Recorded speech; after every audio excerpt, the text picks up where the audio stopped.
Alors voilà, bonjour.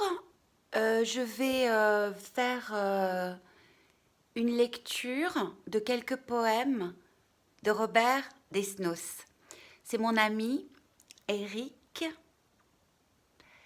qui m'a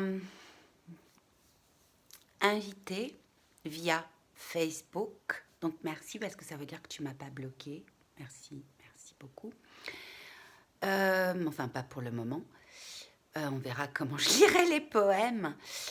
Eric, comment ça va à Orléans ou à Paris?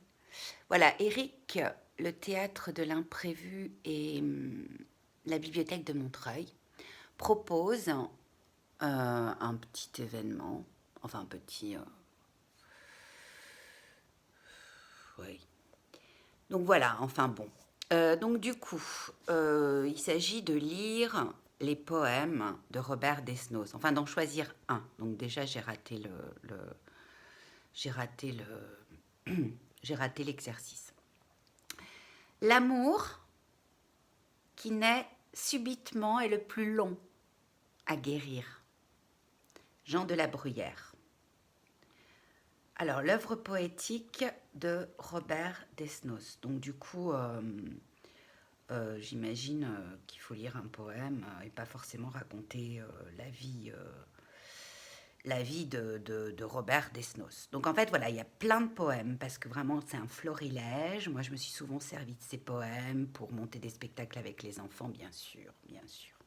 À 5 heures, à l'aube, à la faveur de la nuit, à la Hollande, à Pierrot les grandes feuilles, sur le fait des dieux verts.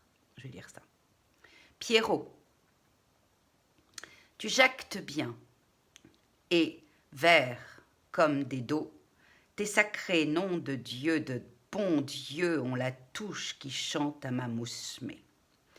Elle en rote, elle en louche, elle en jouit dans sa loque et palpite du pot. Quant à moi, pour le gringue ayant peu d'à propos, ne m'en ressentant pas pour enculer des mouches, je la boucle en serrant ma pipe entre les touches. Mais j'estime tes grecs, des durs et des franco.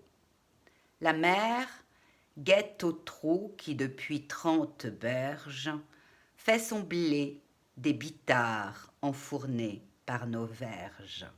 Peut s'habiller. Jamais les sœurs qui font le tas ne pourront chier des mecs comme ceux dont tu causes. Autant pisser du pive ou dégraisser son prose d'un colombin doré, reniflant les lilas. Alors je vais en lire un deuxième parce que c'est trop bien. Donc je passe au poème suivant. À l'aube. Le matin s'écroule comme une pile d'assiettes en milliers de tessons de porcelaine et d'heures et de cailloux et de cascades jusque sur le zinc de ce bistrot très pauvre où les étoiles persistent dans la nuit du café. Elle n'est pas pauvre, celle-là, dans sa robe de soirée souillée de boue, mais riche des réalités du matin, de l'ivresse de son sang et du parfum de son haleine que nulle insomnie ne peut altérer. Riche d'elle-même et de tous les matins, passé, présent et futur, riche d'elle-même et du sommeil qui la gagne, du sommeil rigide comme un acajou, du sommeil et du matin et d'elle-même, et de toute sa vie qui ne se compte que par matinée, aube éclatante, cascade, sommeil, nuit vivante, elle est riche, même si elle tend la main et doit dormir au frais matin dans sa robe crottée sur un lit de désert. Bonne journée.